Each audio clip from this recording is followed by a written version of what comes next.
business is the approval of the agenda. Any questions about that? Motion? I move that we approve the agenda. Second? I second. All in favor? Aye. Second, approval of minutes, September 17th. Approve that if there's any questions about it. We do all three in one vote? Questions about it? Okay. Questions about any of the, Questions from the minutes? No. have a motion for all of them then? All three from September 17th, October 22nd, and November 19th. All in favor? Aye. Third is CZ 24.10.01. Assembly of God requests a conditional rezoning for 6800 Stevens Mill Road from SFR 1 to CZ 1 to construct and expand daycare center and religious uses on the site.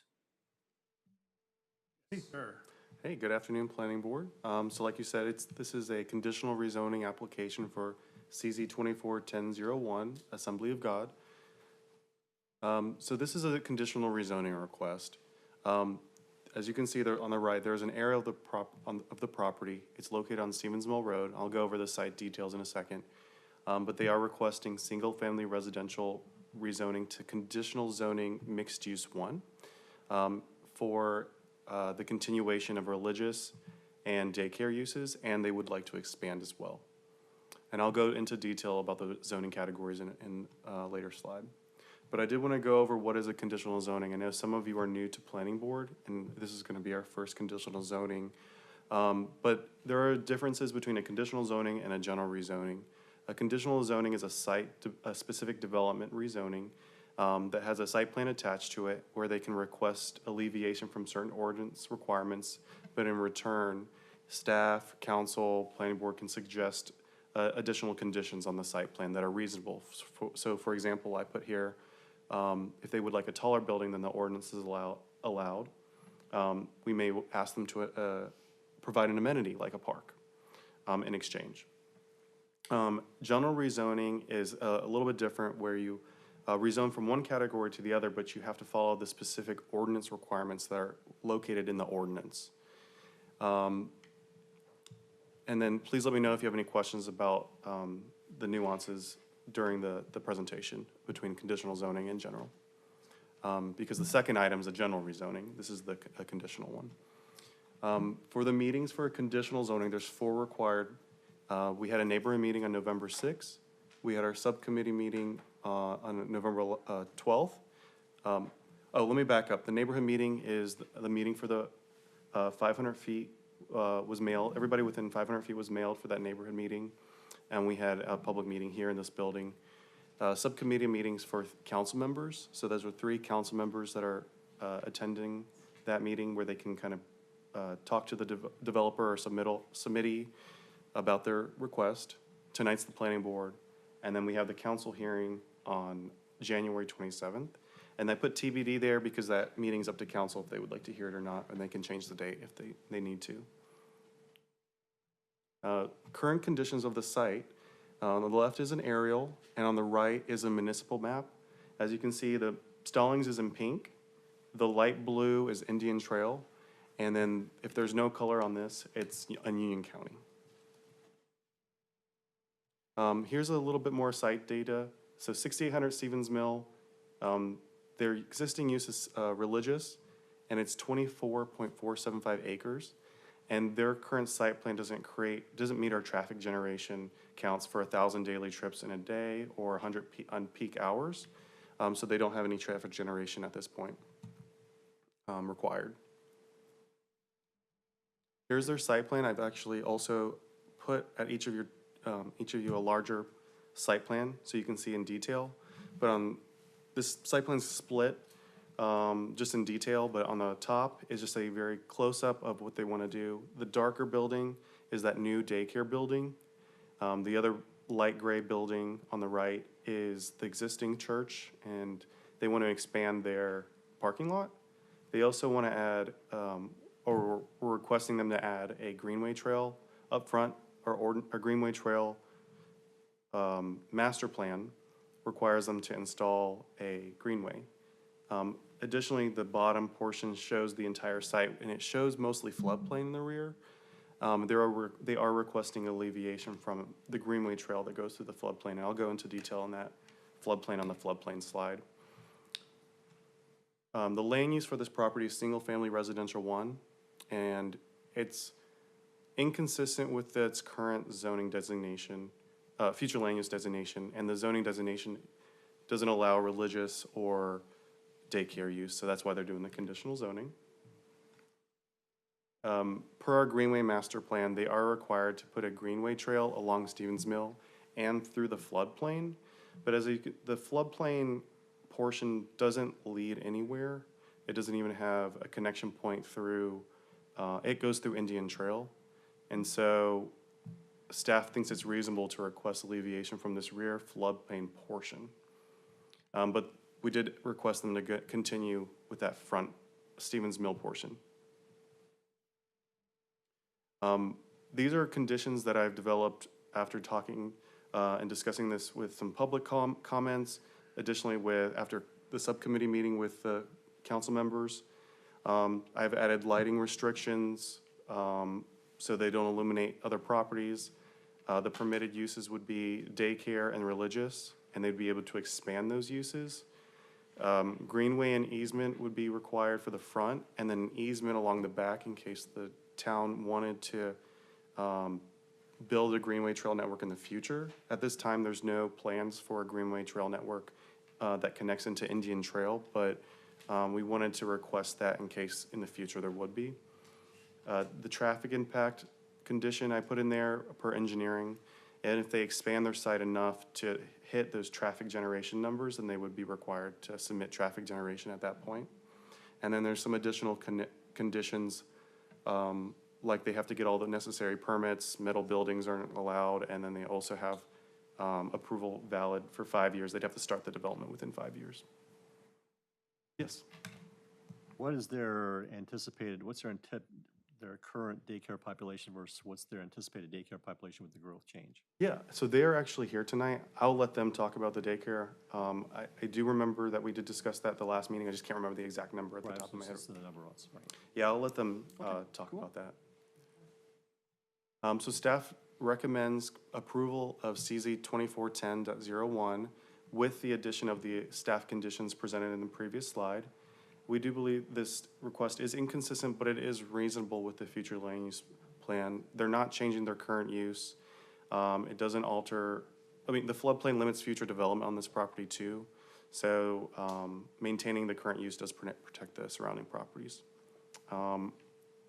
And before voting and the applicants to talk, do you have any questions of me for this? One other question, as it pertains to the floodplain in the back of the property, and perhaps this is better for the representative. I'll ask you anyway. Yeah. Does that land, would it support construction of additional structures back there, or is it not able to be used? Yeah, so there is very strict applications for floodplain management. We don't allow buildings on the floodplain, and I think engineering would have to approve that, and they would likely approve that as well. And they'd also have to go through the Army Corps of Engineers and other and CDEQ and all these other different approvals to be able to build on the floodplain. And it's such a large floodplain, I don't assume that it could be easy to do, and it would also be really expensive. Thank you. And if they have any plans for the floodplain, I would ask them as well. The lighting, is it going to be typically what we see in other common areas or parking lots of down? Flat top, straight down. So I don't have that specifically mentioned on the type of exact lighting, but the lighting will likely be that because they're not allowed to illuminate other properties per the conditions. And this is monitored by code enforcement. Yeah. Oh, this would be monitored by code enforcement. Thank you. Said there was a neighborhood meeting with this? There was. Is there a summary of that? There is a summary, yes. I don't remember. I know if I submitted it to you, but I can pull that up for you if you'd like to Was see it. there anything significant in the? I don't think anybody attended that meeting. Did Okay. anybody? No one was in attendance. Okay, well, the applicant's here if you'd like, for him to speak. Okay.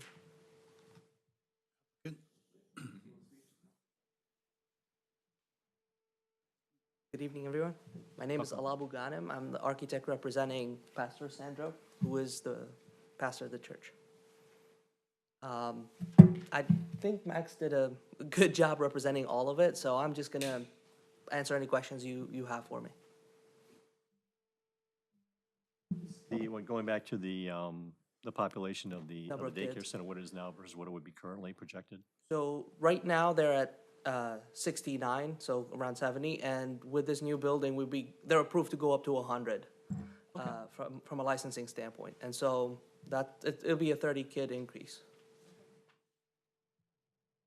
Are you prepared to go forward with the construction of the greenway on the front of the property?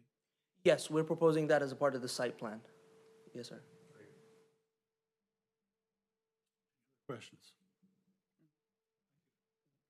I was just gonna, the floodplain situation, just to address that, I don't think the pastor or the church are prepared to build on that floodplain. The site is too big, and pushing infrastructure all the way to reach the floodplain would be very expensive, kind of just piggybacking on what Max was saying. I just wanted to comment about that.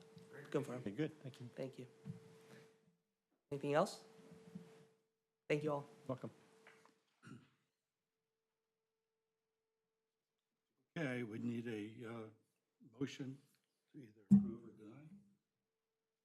That we approve the request and find that it is inconsistent but reasonable with the comprehensive land use plan. Second. that. All in favor? Aye.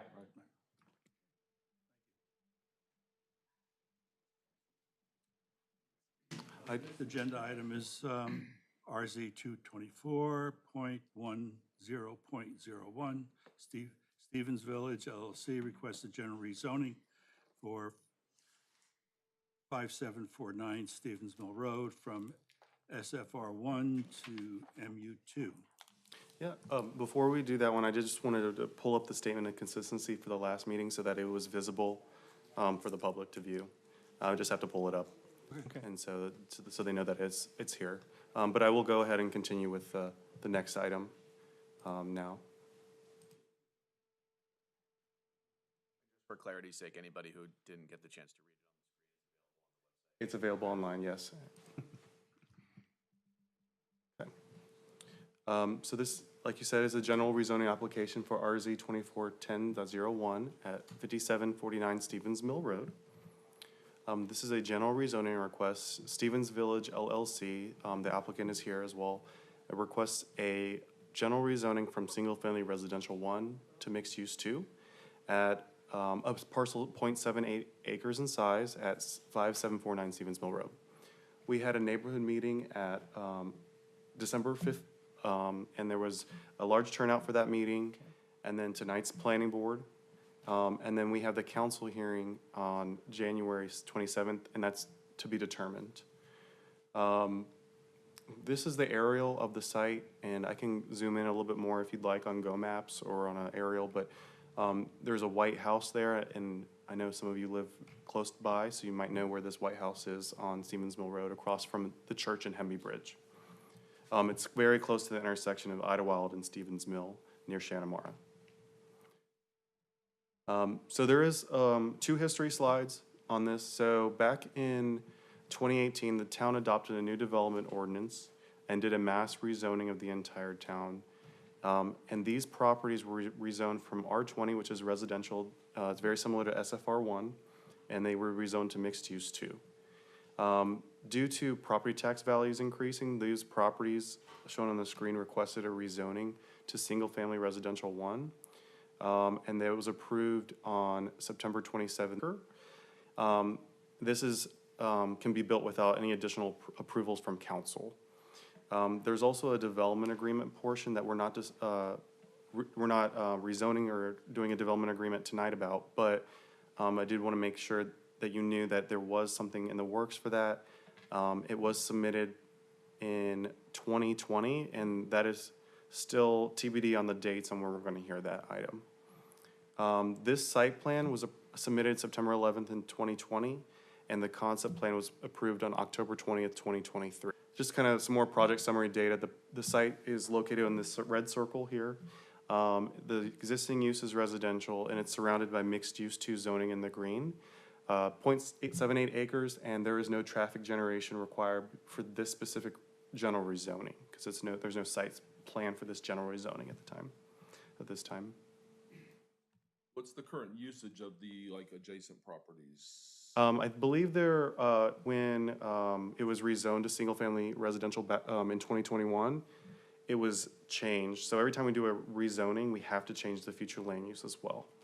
So the previous future land use was pink, which is walkable activity center, which would promote commercial. But once they rezoned to single-family residential, we had to change the future land use as well. This is the Idlewild Road Small Area Plan. I know it's kind of a lot of colors, but